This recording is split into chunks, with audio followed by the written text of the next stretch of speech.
بسم اللہ الرحمن الرحیم۔ آج میں آپ کو ایک نایاب واقعہ سناتا ہوں۔ ایک بڑھیا تھی، کافی دنوں سے اس نے کچھ کھایا پیا نہیں تھا، بھوکی پیاسی تھی۔ اس نے ریڈیو پاکستان پہ کال کی اور کہا کہ مجھے کچھ کھانے کے لیے اور پینے کے لیے دیا جائے۔ اس کی بات کو ایک منکر خدا بھی سن رہا تھا۔ اس کو ایک شرارت سوجی۔ اس نے سوچا کہ میں اس کے پاس کچھ سامان بھیجتا ہوں اور اس کے ساتھ مذاق کرتا ہوں۔ اس نے اپنے نوکر کو بلایا، ایڈریس معلوم کیا، کھانے پینے کی چیزیں جمع کی اور نوکر کو کہا کہ اس بڑھیا کو دے کر آئیں۔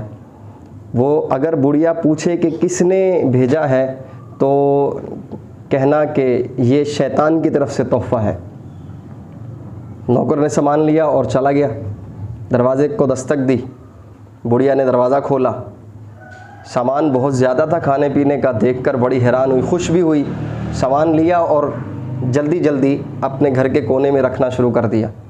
ایسے میں اس نوکر نے پوچھا، کیا آپ معلوم نہیں کرنا چاہیں گی یہ کس نے بھیجا ہے؟ تو بڑھیا نے بڑا خوبصورت جواب دیا۔ اس نے کہا، مجھے اس کی پرواہ نہیں ہے کس نے دیا ہے، میں اتنا ضرور جانتی ہوں کہ جب میرے رب کا حکم ہو جاتا ہے تو پھر شیطان بھی اس کی تعمیل کرتا ہے۔